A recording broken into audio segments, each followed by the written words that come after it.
శ్రీకృష్ణ పరమాత్మ యోగా సాధన కూడా చేయమన్నారు అర్జునుడిని. అర్జునుడికే కాదండి, అందరికీ. అంటే ఇక్కడ ప్రాణాయామం ద్వారా యోగ సాధన చేయాలి అని చెప్తూ, అపరే నియతాహారా ప్రాణాన్ ప్రాణేషు జూహతి సర్వేప్యేతే యజ్ఞవిదో యజ్ఞక్షపితకల్మషా.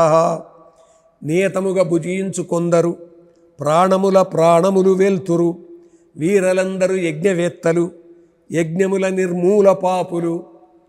ఈ విధంగా ప్రాణాయామం చేసి యోగా చేసి యజ్ఞం చేసి యజ్ఞములోనే తమ ప్రాణాలను యజ్ఞానికి సమర్పించి ఆ ప్రాణాలను వ్రేలుస్తారు అని అంటే అవి తప్పించేటట్టుగా చేస్తారు. దానివల్ల పాపం పోతుంది. బాహ్యార్థం మనం ఇక్కడ తీసుకున్నట్టయితే శరీరం తప్పించబడితే శరీరంలో ఉన్నటువంటి చెడు బయటికి పోతుంది.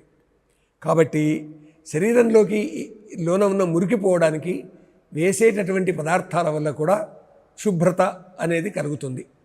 అద్భిర్గాత్రాన్ని శుద్ధ్యంతి మనశ్శుద్ధ్యంతి జ్ఞాన అని. అంటే శరీరము నీళ్ల చేత శుద్ధి చేయబడుతుంది, మనస్సు జ్ఞానం చేత శుద్ధి చేయబడుతుంది. అయితే ఆహారం నియమబద్ధంగా తీసుకోవాలి. అంతేకాకుండా ప్రాణాలను ప్రాణములలోనే ఉంచాలి.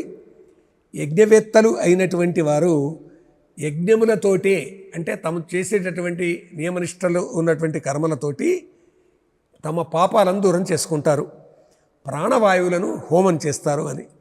అందువల్ల యజ్ఞం చేసిన తర్వాత యజ్ఞశేషామృతాన్నము తిన్నవారలు బ్రహ్మప్రాప్తులు యజ్ఞరహితునికి ఇహమునందున సుఖం ఉండదు పరమునెక్కడా.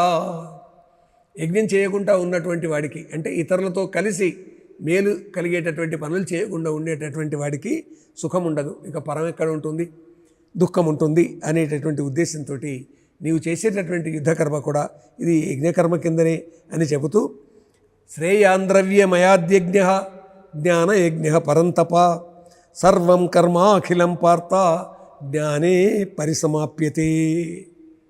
ఇక ఎంత గొప్పగా ఇక్కడ కృష్ణ పరమాత్మ చెప్తున్నా అంటే, జ్ఞానయజ్ఞము ద్రవ్యయజ్ఞము కన్న శ్రేష్టము, ఎందుకనగా కర్మలన్నీయు నాశముందక జ్ఞానమందే ఇమిడియున్నవి.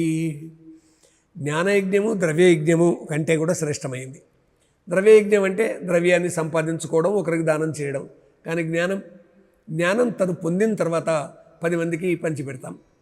10 మందికి జ్ఞానం చేరింది అంటే వాళ్ళు జ్ఞానులు అవుతారు. ఎవరు జ్ఞానులు అవుతారో వాళ్ళలో ఇక స్వార్థం ఉండదు. వాళ్ళు తమ జ్ఞానాన్ని 10 మందికి పంచుతారు. కర్మలన్నీ నాశమవుతాయి జ్ఞానం వల్ల. కాబట్టి కర్మలన్నీ కూడా జ్ఞానంలోనే విడి ఉన్నాయి.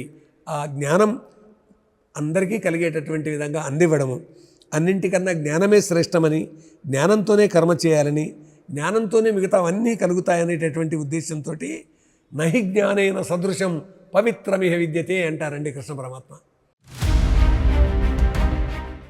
జ్ఞానంతో సమానమైన పవిత్ర వస్తువు ఈ ప్రపంచంలో మరొకటి లేదు అనింత కరాఖండిగా చెప్పడం.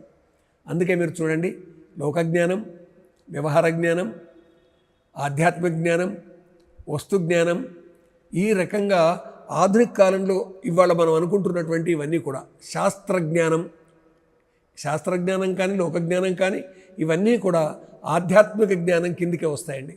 ఎందుకంటే ఆధ్యాత్మిక జ్ఞానం అనేటటువంటిది సర్వశ్రేష్టమైంది. నేనెంతో నా పక్కవాడంతే, నాలో ఉన్న ఆత్మ అందరిలో ఉన్న పరమాత్మ ఒక్కటే అనేటటువంటి భావన కలిగించేది ఆధ్యాత్మిక జ్ఞానం. కాబట్టి నియమబద్ధమైనటువంటి జీవితంతో ఆధ్యాత్మిక జ్ఞానాన్ని పొందినటువంటి వ్యక్తి మోక్షాన్ని పొందుతాడు అనేటటువంటి ఉద్దేశంతో జ్ఞానాన్ని మించింది మరొకటి లేదు. ద్రవ్యయజ్ఞం కంటే, యోగయజ్ఞం కంటే, తపోయజ్ఞం కంటే జ్ఞానయజ్ఞం గొప్పది అని తీర్మానిస్తున్నారు కృష్ణ పరమాత్మ అర్జునునితో. ఇక్కడ మనం గుర్తిస్తే ఆ తర్వాత వచ్చినటువంటి శ్రీమద్ రామానుజులు కానీ, ఆ తర్వాత ఆ కాలంలోనే వచ్చినటువంటి మహాత్ములలో ఒకరైనటువంటి ఆదిశంకరులు కానీ, ఆ తర్వాత మధ్వాచార్యులు కానీ అందరూ జ్ఞానానికే ప్రాధాన్యం ఇచ్చారండి. భగవద్గీతకు వ్యాఖ్యానం చేస్తూ జ్ఞానమే మానవునికి ముక్తిని ప్రసాదిస్తుంది అని అంతవరకు వెళ్ళారు. ఇవాళ కూడా చూడండి, జ్ఞానానికి ఆధ్యాత్మిక జ్ఞానం అనే అర్థం ఉన్నా కానీ లోక వ్యవహారంలో చదువు చదువు చదువు చదువని వాడు అజ్ఞుండగు చదివిన సదసద్వివేక చతురతగలుగున్ చదువగ వలయును జనులకు చదివించెద ఆర్యురొద్ద చదువుము తండ్రి హిరణ్యకశిపుడు ప్రహ్లాదంతో అంటాడండి.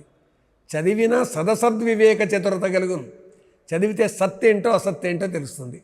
సత్ అంటే సత్యము, అసత్ అంటే అసత్యం అనుకుందాం. సత్ అంటే దైవం అనుకుందాం, అసత్ అంటే జీవుడు అనుకుందాం.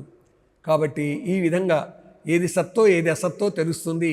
కాబట్టి జ్ఞానాన్ని పొందాలి. ఆ జ్ఞానం పొందాలంటే చదవాలి అని ఇవాళటి మాట. ఇవాళటి మాటే కాదండి, ప్రహ్లాదుని కాలం నుండి నేటి వరకు ఉన్నటువంటిది. కాబట్టి అర్జునునితో జ్ఞానయోగంలోకి వెళదాం అంటున్నారు. జ్ఞానయోగం యొక్క గొప్పతనం చెప్పారు. జ్ఞానమే అన్ని సమస్యలకు పరిష్కారం అని కృష్ణ పరమాత్మ అర్జునుతో అన్నది మనం స్వీకరిద్దాం, ప్రచారం చేద్దాం.